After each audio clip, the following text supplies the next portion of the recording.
Dear students, today we are going to discuss notice writing.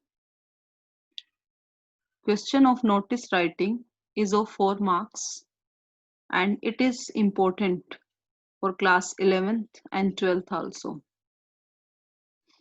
So students, you must have, I am talking about students of class 11th. So students, you must have read about notice in your junior classes in 5th or 6th. At the time, you wrote notice of lost and found, and these notices were related to school.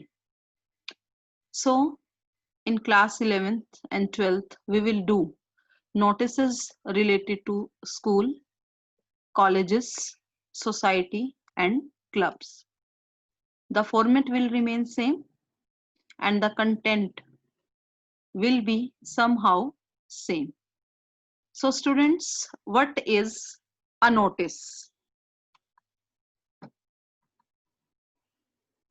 Notice is a short piece of communication written in formal style to convey important information to a group of people in an organization. So, a short piece of communication written. अब देखो notice का जो मतलब है, जो notice का एक तरह से हम ये कह सकते हैं कि उसकी क्या इंपॉर्टेंस है, क्या मैसेज कन्वे होता है नोटिस से, एक इंफॉर्मेशन प्रोवाइड करना और रिटर्न इंफॉर्मेशन प्रोवाइड करना। शॉर्ट में लिखा जाता है नोटिस, तो it's a piece of communication. Formal style, formal style का मतलब है कि टू द पॉइंट उसमें लिखना, कोई हाय हेलो जैसे हम इनफॉर्मल लेटर में लिखते हैं ऐसे कुछ नहीं लिखना। और important information to a group of people in an organization. Organization कोई भी ऑर्गेनाइजेशन है, वो स्कूल है, कॉलेज है, सोसाइटी है, कोई इंस्टीट्यूट है, तो वहां पे ग्रुप ऑफ पीपल को इन्फॉर्म करना, दैट इज अ नोटिस। आप देखो, आपने स्कूल्स में देखा है नोटिस बोर्ड होता है, और कॉलेजेस में तो क्या होता है कि नोटिस बॉक्स ही होता है, और उसमें जितनी भी इंफॉर्मेशन होती है, स्कूल में तो क्या है कि असेंबली के थ्रू हो सकता है, क्लास वगैरह में भी हो सकता है, नोटिस किसी भी चीज की इंफॉर्मेशन आपको दी जा सकती है। कॉलेजेस में क्या, एक बॉक्स होता है, वहां पे कोई भी उससे रिलेटेड पेपर है वो वहां पे पिनअप हो जाते हैं। तो अब क्या है कि एक वर्बली बोल के बताना और एक रिटर्न इंफॉर्मेशन देना स्टूडेंट्स को, उसमें डिफरेंस है।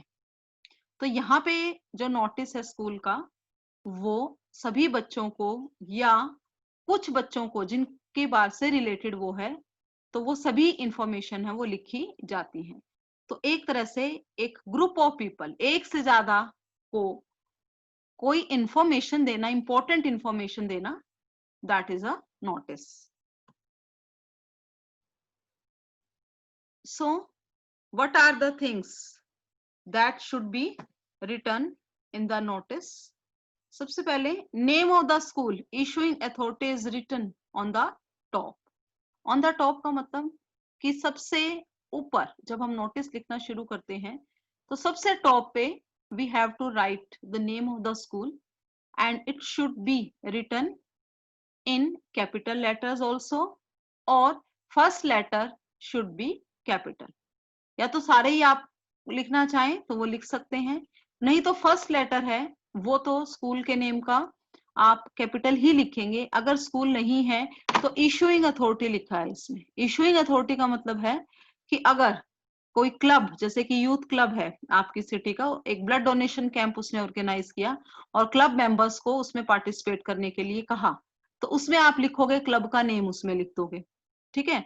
उसके अलावा अगर आप सोसाइटी में रह रहे हो और सोसाइटी के सेक्रेटरी की तरफ से कोई नोटिस आया है, तो वो उस सोसाइटी का नेम है वो आएगा। उसके बाद क्या लिखना है? Word notice should be mentioned. जब ऊपर आपने नेम लिख लिया तो उसके बाद नोटिस वर्ड लिखना है। नोटिस वर्ड का मतलब क्या है कि आप बता रहे हो कि ये नोटिस है। उसके बाद आपने लिखना है title, precise title, and it should be clearly given indicating for what the notice is about. Precise का मतलब क्या होता है?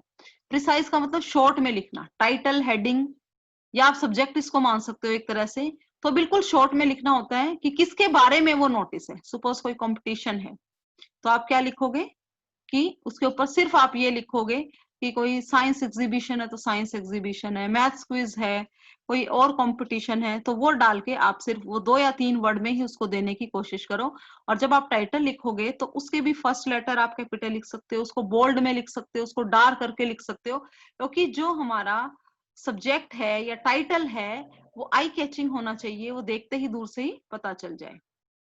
उसके बाद क्या है कि जो नोटिस है उसकी लैंग्वेज सिंपल होनी चाहिए, कंसाइज। कंसाइज का मतलब भी ऐसी हो जो क्लियर हो सबको, and must be impartial and formal. Impartial का मतलब क्या है कि पार्शियलिटी ना हो, फेवरिज्म ना हो, जिसके लिए भी आप लिख रहे हो। ये नहीं कि कुछ ऐसे लोग हैं या कुछ ऐसे स्टूडेंट्स हैं जो आपके फ्रेंड है, आप उनके फेवर में कुछ इस तरह की बात लिख रहे हो। नो, सभी रेलेवेंट इंफॉर्मेशन उसमें होनी चाहिए। और लास्ट में name and designation to be mention. Name sign भी आप उसमें करोगे, नेम के ऊपर साइन होते हैं हमेशा, और डिजिग्नेशन है वो नेम के नीचे आती है। उसके बाद another important point is that notice should always be written in third person. ये बहुत ही इंपॉर्टेंट बात है। Never write notice in first person. Suppose you are the head boy of the school and you are writing a notice on the behalf of principal about annual day celebration in your school. So you will not write कि I am the head boy या I am writing notice. No, you will write in third person. All the students are informed. समझ में आ गया? First person notice में नहीं लिखना है, third person में लिखना है। आप खुद अपना वो नहीं मेंशन उसमें करोगे, आई से नहीं लिखना है। अब ये देखो, ये फॉर्मेट है। सबसे पहले name of the organization, institution, उसके बाद नोटिस वर्ड, इस तरह से नोटिस वर्ड लिखोगे। डेट ऑफ इशू, डेट लिखनी है आपको लेफ्ट साइड में, और डेट ये याद रखनी है कि जिस दिन इवेंट है नोटिस उससे पहले की डेट में जाएगा, क्योंकि कोई भी इवेंट होगी जब आप उसको एडवांस में बताओगे तभी उसकी प्रिपरेशन है वो हो सकेगी। और क्योंकि इसमें डेट नहीं दी होती तो आप अपने हिसाब से उसको लिखो। अगर आप 10 अगस्त को कोई कंपटीशन करा रहे हो, कोई क्विज करा रहे हो, तो आप नोटिस में 4 और 5 अगस्त की डेट है वो लिखोगे। तो कई बार बच्चे क्या करते हैं, जिस दिन इवेंट होती है वही डेट ऊपर लिख लेते हैं, तो वो गलत होगा। उसके बाद हमारा आएगा टाइटल, हेडिंग, और आप उसको सब्जेक्ट कह सकते हो। और उसके बाद आएगा कंटेंट। कंटेंट का मतलब कि किसके बारे में है नोटिस, क्या इवेंट कहाँ होनी है, कितने टाइम पे होनी है, कौन कौन उसमें पार्टिसिपेट करेगा, ये सभी इंफॉर्मेशन है वो उसमें लिखोगे। और जब आपका ये हो जाएगा तो आप नेम के ऊपर सिग्नेचर होगा और डेजिग्नेशन नीचे होगा। डेजिग्नेशन का मतलब कि आप हेड बॉय हो क्लास के, आप हेड गर्ल हो, आप हाउस कैप्टन हो, वाइस कैप्टन हो, मॉनिटर हो, तो जो भी कल्चर सेक्रेटरी हो आप अपने यूथ क्लब के स्कूल के, तो जो भी डेजिग्नेशन होगा वो आप लिखेंगे। अगर नहीं है तो आप सिंपल अपनी क्लास भी लिख सकते हो कि you are the student of +1 और +2। लेकिन जो इसका सीक्वेंस है वो यही रहेगा, signature, name and designation. So you can see here, so ABC company, this is the example। कोई भी नेम जो भी दिया हुआ है, उसके बाद डेट, डेट में TH नहीं लिखना, ये गलत यहाँ पे टाइप हुआ है। आपको पता ही है, मैंने 9th 10th में आपको हर क्लास में ये समझाया है कि डेट लिखने के 2 जो मेथड है। उसके बाद वर्ड नोटिस, सब्जेक्ट यहाँ लिखेंगे। ये बॉक्स वगैरह आपको कुछ नहीं बनाना, सिर्फ ये तो आपको एक हाईलाइट करने के लिए बताए हुए हैं। बॉडी ऑफ नोटिस में reason for writing the notice, क्यों लिख रहे हो, क्या इवेंट है, क्या ओकेजन है। उसके बाद डेट, टाइम, वेन्यू, वो बोल्ड में भी आप कर सकते हो, can also be mention in bold. ये कंटेंट हो गया। उसके बाद साइन, नेम और designation, sign, name and designation of the issuer. Issuer मतलब जो नोटिस को इशू कर रहा है। तो अब यहाँ पे ये एक एग्जांपल आपका दिया हुआ है।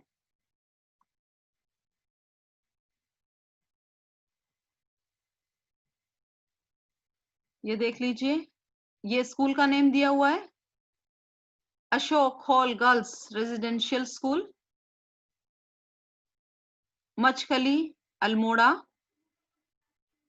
इस तरह से ये एड्रेस आया। उसके बाद नोटिस वर्ड आया। उसके बाद आपकी लेफ्ट साइड में डेट आई।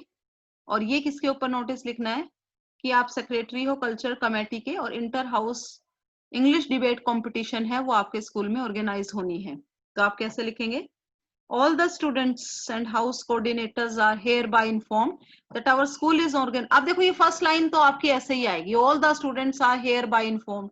ठीक है, या हेयर बाय भी नहीं लिख सकते, हेयर बाय आप छोड़ दो, all the students are informed, बस that our school is organising and जो भी होगा कंपटीशन फॉर क्लासेस, किसके लिए है और कौन सी डेट को है, ठीक है, क्या इवेंट है, किस डेट को है, किसके लिए, और टाइमिंग भी आप यहाँ पे मेंशन कर सकते हो। इसके बाद आप ये भी लिख सकते हो कि the timing will be 10 AM to 2 PM, इस तरह से टाइमिंग लिख सकते हो। एट लिख के, एट का मतलब वेन्यू आप लिख सकते हो, कहाँ पे, एक्टिविटी रूम आप लिख सकते हो, स्कूल कॉरिडोर लिख सकते हो, ऑडिटोरियम में आप लिख सकते हो। कॉरिडोर में वैसे जनरली नहीं होता है, कई बार हमारे स्कूल में ये हो जाता है बरसात वगैरह में, वैसे कॉरिडोर मत लिखिए, ऑडिटोरियम आप उसमें मेंशन कर सकते हो। उसके बाद all the house captain and coordinators are requested to finalise 2 students from their respective house and submit the name to the culture committee latest by, 20 तक उनके नेम जमा कराएं। For more detail contact the undersigned, ये लाइन भी आप लिख सकते हो, for more information contact undersigned, for more detail contact undersigned. और यहाँ पे आपने योर नेम वर्ड नहीं लिखना, अपना नाम लिखना है, सिग्नेचर, और नीचे आपका जो डेजिग्नेशन है वो। ये क्वेश्चन पहले बाद में आया है इसका,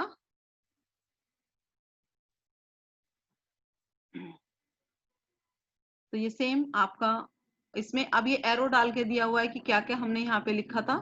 ये देखो, ये अथॉरिटी स्कूल है, फिर उसके बाद नोटिस वर्ड आया, फिर डेट आई, फिर हमारा यहाँ पे आया जो हेडिंग आया वो बोल्ड उसमें हमने लिख दिया है, बोल्ड लेटर्स में।